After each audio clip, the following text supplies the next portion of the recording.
ನಮಸ್ಕಾರ. ಭಾರತೀಯ ಶೇರ್ ಮಾರುಕಟ್ಟೆ ಎಂದೇ ಅದೊಂದು ದೊಡ್ಡ ಆಟ ಇದ್ದಾಗೆ. ಇಲ್ಲಿ ದೊಡ್ಡ ದೊಡ್ಡ ಆಟಗಾರರಿದ್ದಾರೆ, ಒಂದು ಆಟದ ಅಂಗಳ ಇದೆ, ಆಮೇಲೆ ರೂಲ್ಸ್ ಹೇಳೋಕೆ ಒಬ್ಬ ರೆಫರಿ ಕೂಡ ಇದ್ದಾರೆ. ಸೊ ಬನ್ನಿ, ಈ ಮೂರು ಶಕ್ತಿಗಳು ಒಟ್ಟಿಗೆ ಸೇರಿ ಈ ಇಡೀ ಆಟವನ್ನ ಹೇಗೆ ನಡೆಸ್ತವೆ ಅಂತ ತಿಳ್ಕೊಳ್ಳೋಣ. ಸರಿ, ಒಂದು ಇಂಟ್ರೆಸ್ಟಿಂಗ್ ಪ್ರಶ್ನೆಯೊಂದಿಗೆ ಶುರು ಮಾಡೋಣ. 2025ರಲ್ಲಿ ಈ ಸ್ಮಾರ್ಟ್ ಮನಿ ಅಂತಾರಲ್ಲ, ಅದೆಲ್ಲಿಗೆ ಹೋಯಿತು? ಇದು ಯಾಕೆ ಮುಖ್ಯ ಅಂದ್ರೆ ಸಿಂಪಲ್. ಜಾಗತಿಕ ಹೂಡಿಕೆದಾರರು ಎಲ್ಲಿ ತಮ್ಮ ದುಡ್ಡನ್ನ ಹಾಕ್ತಾರೋ ಮಾರುಕಟ್ಟೆ ಅದೇ ದಾರಿಯಲ್ಲಿ ಹೋಗೋದು.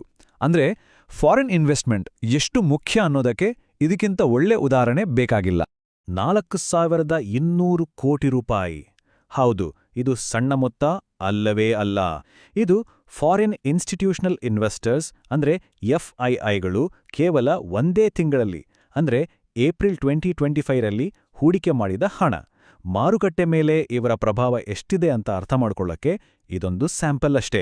ಸರಿ, ಹಾಗಾದ್ರೆ ನಮ್ಮ ಮಾರುಕಟ್ಟೆಯ ಮೊದಲ ಪಿಲ್ಲರ್, ಈ ಹಣದ ಚಾಲಕರು ಯಾರು ಅಂತ ನೋಡೋಣ. ಅವರೇ ವಿದೇಶಿ ಸಾಂಸ್ಥಿಕ ಹೂಡಿಕೆದಾರರು ಅಂದ್ರೆ FIIಗಳು. ಇವ್ರು ಯಾರು? ಇವರ ನಿರ್ಧಾರಗಳು ನಮಗೆಲ್ಲ ಯಾಕಿಷ್ಟು ಮುಖ್ಯ? ಬನ್ನಿ ನೋಡೋಣ. FIIಗಳು ಅಂದ್ರೆ ಸುಮ್ನೆ ಅಲ್ಲ, ಇವರು ಜಾಗತಿಕ ಮಟ್ಟದ ದೈತ್ಯರು. ಅವರ ದುಡ್ಡು ಭಾರತಕ್ಕೆ ಬಂತು ಅಂದ್ರೆ ಅದು ಬರೀ ಹೂಡಿಕೆ ಅಷ್ಟೇ ಅಲ್ಲ, ಅದು ನಮ್ಮ ಆರ್ಥಿಕತೆಯ ಮೇಲೆ ಇಟ್ಟಿರುವ ನಂಬಿಕೆಯ ಸಂಕೇತ. ಅಷ್ಟೇ ಅಲ್ಲ, ನಮ್ಮ ರೂಪಾಯಿ ಮೌಲ್ಯಕ್ಕೂ ಬಲ ಕೊಡುತ್ತೆ.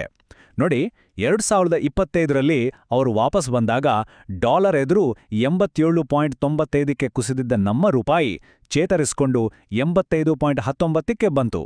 ಅಂದ್ರೆ ಜಾಗತಿಕ ವಿಶ್ವಾಸ ವಾಪಸ್ ಬಂತು ಅಂತಾನೆ ಅರ್ಥ. ಹಾಗಾದ್ರೆ ಈ ಗ್ಲೋಬಲ್ ಇನ್ವೆಸ್ಟರ್ಸ್ ನಮ್ಮಲ್ಲಿ ಬಂದು ಏನೇನ್ ಖರೀದಿ ಮಾಡಿದ್ರು? ಅವರ ಶಾಪಿಂಗ್ ಕಾರ್ಟ್ನಲ್ಲಿ ಏನಿತ್ತು? Capital goods, infrastructure, telecom, digital, ಅಷ್ಟೇ ಅಲ್ಲ, ಡಿಫೆನ್ಸ್, ಮೀಡಿಯಾ, ಹೀಗೆ ಭಾರತದ ಮ್ಯಾನುಫ್ಯಾಕ್ಚರಿಂಗಿಂದ ಹಿಡಿದು 5G ತನಕ ಎಲ್ಲಿ ನೋಡಿದ್ರೂ ಅವ್ರಿಗೆ ಬೆಳವಣಿಗೆ ಅವಕಾಶಗಳು ಕಾಣಿಸಿದ್ವು. ಓಕೆ, ಈಗ ಎರಡನೇ ಮುಖ್ಯವಾದ ವಿಷಯಕ್ಕೆ ಬರೋಣ. ಅದೇ ನಮ್ಮ ನಿಫ್ಟಿ 50. ಇದನ್ನ ನಾವು ಒಂದು ರೀತಿ ಆಟದ ಮೈದಾನ ಅಂದ್ರೆ ಪ್ಲೇಯಿಂಗ್ ಫೀಲ್ಡ್ ಅಂತ ಕರಿಬೋದು. ಯಾಕೆಂದ್ರೆ ಈ ಎಲ್ಲ ದೊಡ್ಡ ದೊಡ್ಡ ಹೂಡಿಕೆಗಳು ನಡೆಯೋದು ಇಲ್ಲೇ. ನಿಫ್ಟಿ 50 ಅಂದ್ರೆ ಏನು? ತುಂಬಾ ಸಿಂಪಲ್ ಆಗಿ ಹೇಳಬೇಕು ಅಂದ್ರೆ ಇದು ನಮ್ಮ ದೇಶದ ಆರ್ಥಿಕತೆಯ ನಾಡಿ ಮಿಡಿತವನ್ನು ಅಳೆಯುವ ಒಂದು ಮೀಟರ್ ಇದ್ದ ಹಾಗೆ. NSEಯಲ್ಲಿ ಲಿಸ್ಟ್ ಆಗಿರೋ ಟಾಪ್ 50 ಕಂಪ್ನಿಗಳ ಪರ್ಫಾರ್ಮೆನ್ಸ್ ಹೇಗಿದೆ ಅಂತ ಇದು ತೋರಿಸುತ್ತೆ. ಈ ಕಂಪ್ನಿಗಳು ಚೆನ್ನಾಗಿದ್ರೆ ದೇಶದ ಆರ್ಥಿಕತೆನೂ ಚೆನ್ನಾಗಿದೆ ಅಂತ ಅರ್ಥ. ಈಗ ನಿಫ್ಟಿ ಒಳಗಡೆ ಏನಿದೆ ಅಂತ ಒಮ್ಮೆ ನೋಡೋಣ. ನೋಡಿ, ಫೈನಾನ್ಷಿಯಲ್ ಸರ್ವಿಸಸ್ ಅಂದ್ರೆ ಬ್ಯಾಂಕಿಂಗ್ ಮತ್ತು ಹಣಕಾಸು ವಲಯದ ಪಾಲು ಬರೋಬ್ಬರಿ 37% ಇದೆ. ಆಮೇಲೆ ಆಯಿಲ್ ಅಂಡ್ ಗ್ಯಾಸ್, IT, ಹೀಗೆ. ಸೊ ಇದರಿಂದ ನಮ್ಗೆ ಏನ್ ಗೊತ್ತಾಗುತ್ತೆ? ನಮ್ಮ ಮಾರುಕಟ್ಟೆಯ ಇಡೀ ಭಾರ ಇರೋದೇ ಫೈನಾನ್ಸ್ ಸೆಕ್ಟರ್ ಮೇಲೆ ಅಂತ. ನಿಫ್ಟಿಯ ಈ ಪಯಣವನ್ನೊಮ್ಮೆ ನೋಡಿ. 2007ರಲ್ಲಿ 5,000 ಅಂಕ ತಲುಪಿತು. 10 ವರ್ಷದ ನಂತರ 2017ರಲ್ಲಿ 10,000 ಆಯಿತು. ಆಮೇಲೆ ನೋಡಿ, 2021ರಲ್ಲಿ 15,000, 2023ರಲ್ಲಿ 20,000 ಮತ್ತು 2024ರ ಹೊತ್ತಿಗೆ 25,000 ಗಡಿ ದಾಟಿದೆ. ಇವು ಕೇವಲ ನಂಬರ್ಸ್ ಅಲ್ಲ, ಇದು ನಮ್ಮ ದೇಶದ ಆರ್ಥಿಕತೆ ವರ್ಷದಿಂದ ವರ್ಷಕ್ಕೆ ಹೇಗೆ ಬೆಳೆದಿದೆ ಅನ್ನೋದರ ಕಥೆ. ಸರಿ, ಆಟಗಾರರ ಬಗ್ಗೆ ಮಾತಾಡಿದ್ವಿ, ಆಟದ ಮೈದಾನದ ಬಗ್ಗೆನೂ ಮಾತಾಡಿದ್ವಿ. ಈಗ ಆಟದ ರೆಫ್ರಿ ಬಗ್ಗೆ ಮಾತಾಡೋಣ. ಅವರೇ ಸೆಬಿ ಅಂದ್ರೆ securities and exchange board of India.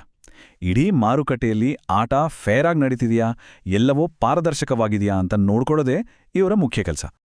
ಸೆಬಿಯ ಮುಖ್ಯ ಉದ್ದೇಶ ಒಂದೇ, ಹೂಡಿಕೆದಾರರ ಹಿತಾಸಕ್ತಿಯನ್ನ ಕಾಪಾಡೋದು. ಇದಕ್ಕಾಗಿ ಅವರು ಸ್ಪಷ್ಟವಾದ ನಿಯಮಗಳನ್ನು ತರ್ತಾರೆ. ಇತ್ತೀಚೆಗೆ ಮ್ಯೂಚುವಲ್ ಫಂಡ್ಗಳ ಬಗ್ಗೆ ಅವರು ತಂದ ಒಂದು ಹೊಸ ರೂಲ್ ಅವರ ಈ ಗುರಿಯನ್ನ ಹೇಗೆ ಈಡೇರಿಸುತ್ತೆ ಅಂತ ನೋಡೋಣ ಬನ್ನಿ. ಹೌದು, ಸೆಬಿ ತಂದ ಒಂದು ದೊಡ್ಡ ನಿಯಮ ಬದಲಾವಣೆ ಬಗ್ಗೆ ಸ್ವಲ್ಪ ಡೀಟೇಲ್ ಆಗಿ ಅರ್ಥ ಮಾಡ್ಕೊಳ್ಳೋಣ.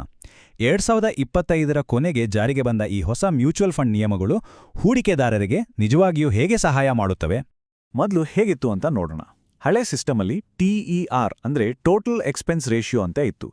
ಇದರಲ್ಲಿ fund management fees, GST, tax ಎಲ್ಲನೂ ಒಟ್ಟಿಗೆ ಸೇರಿಸ್ಬಿಡ್ತಿದ್ರು.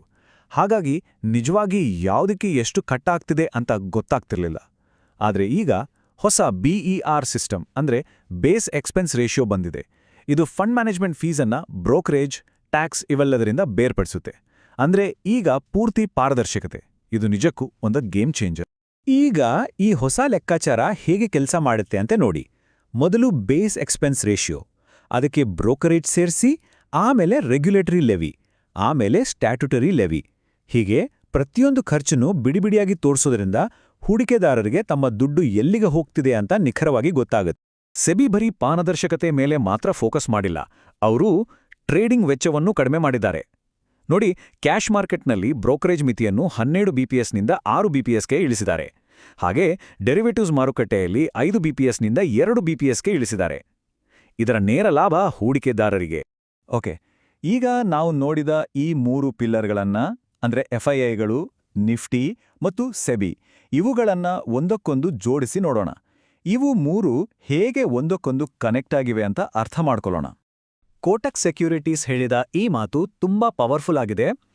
ಎಫ್ಐಐ ಹರಿವುಗಳು ಕೇವಲ ಜಾಗತಿಕ ಭಾವನೆಯನ್ನ ಪ್ರತಿಬಿಂಬಿಸುವುದಿಲ್ಲ, ಅವು ಅದರ ಮೇಲೆ ಪ್ರಭಾವ ಬೀರುತ್ತವೆ. ಅಂದ್ರೇನು? ಎಫ್ಐಐಗಳು ಬರೀ ಟ್ರೆಂಡ್ ಫಾಲೋ ಮಾಡಲ್ಲ, ಅವರೇ ಟ್ರೆಂಡ್ ಸೆಟ್ ಮಾಡ್ತಾರೆ.